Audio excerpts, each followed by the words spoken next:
What happens when Conor McGregor and Khabib Nurmagomedov, two men who shaped the most violent tribal rivalry the UFC has ever witnessed, suddenly clash again through words instead of fists?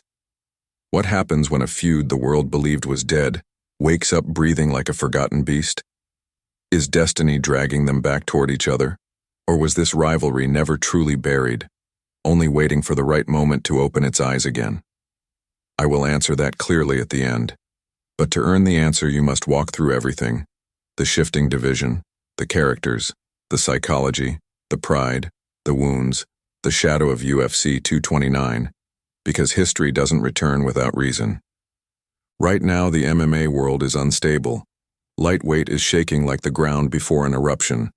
Contenders are circling, titles are uncertain, the fan base is divided into warring camps, and the atmosphere feels like the moments before lightning hits. This is important. Chaos is the oxygen rivalries breathe. When the sport is calm, grudges sleep. When the sport trembles, grudges rise like the tide. Arman Tsarukyan is the first tremor in this earthquake. Before Qatar, he was a rising prospect with potential. After Qatar, he walks like a man with purpose. Something changed in his aura. Confidence sharpened into conviction. He isn't begging for fights. He's dictating terms like someone already holding the crown inside his imagination. He mocks matchups publicly, not cautiously like a fighter defending his ranking, but boldly like a king disgusted by an unworthy challenger. He speaks like a man building not a fight, but an empire. When he dismissed Topuria versus Paddy Pimblett, he wasn't critiquing, he was throwing down a gauntlet. When he said fans would laugh at that fight, he called the UFC's integrity into question. Then he fired the line that lit social media like a match in gasoline. From El Matador, to El Pato, to El Patético, to El Panocha. One sentence, but it was artillery. He stripped a contender of dignity with rhythm and insult. That single moment made Topuria human again. Until that tweet, Topuria was climbing. After that tweet, he was defending. And the division split into three armies. One shouting for Paddy, the entertainer, the showman, the wild card who could bring views even if he loses. One demanding Tsarukyan, the rightful successor, the technical monster, the man who could dominate the division if given a chance. And one calling for Gaethje, the violence king, the man who threatens retirement if ignored, the fighter who bleeds like it's prayer. Every matchup is war. Every decision is risk. Lightweight is not a ranking board anymore. It is a chess match where every piece is a king. Sean Brady stands on another square entirely, quiet, bruised, thinking. After Morales stunned him, instead of collapsing inward like many fighters do, he grew outward. He assessed instead of panicked.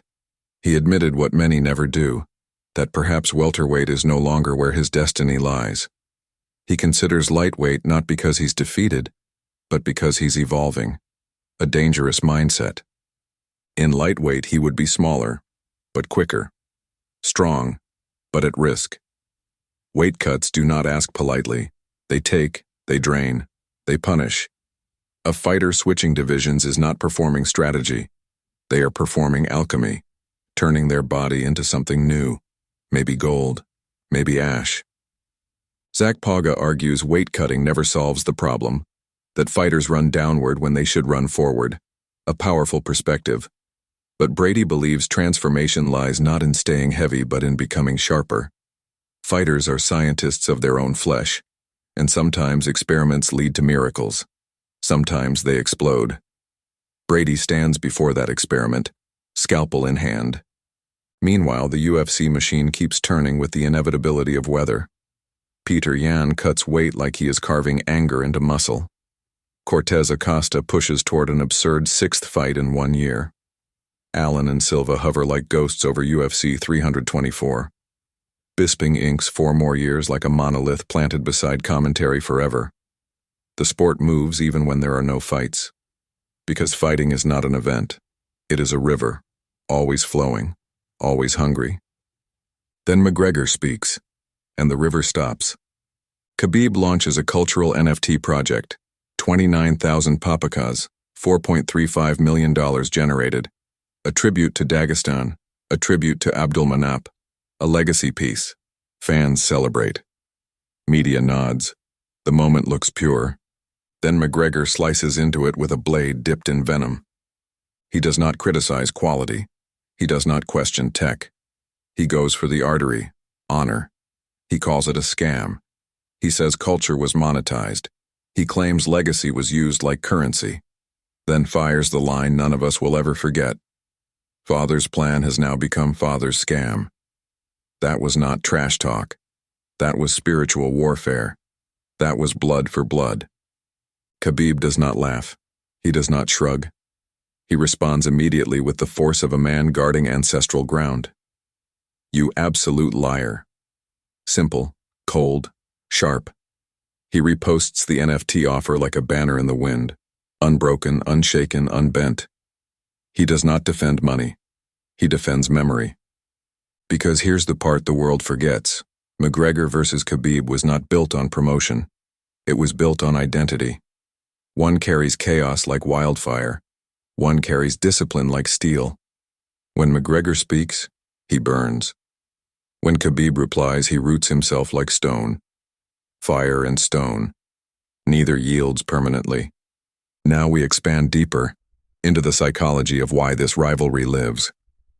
McGregor fights from hunger, from ego, from rebellion. His power is belief that he can bend history through will. His flaw is the same. When he falls, he does not fall quietly. He falls publicly, loudly. The world sees everything. That is both curse and crown.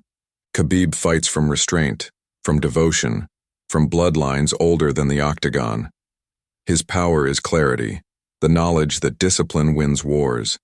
His flaw is legacy, because legacy must be protected and threats to legacy demand response. No matter how retired he is, no fighter escapes the burden of memory. McGregor questioned memory. Khabib defended it. And that, not NFTS, is why this war is awake again.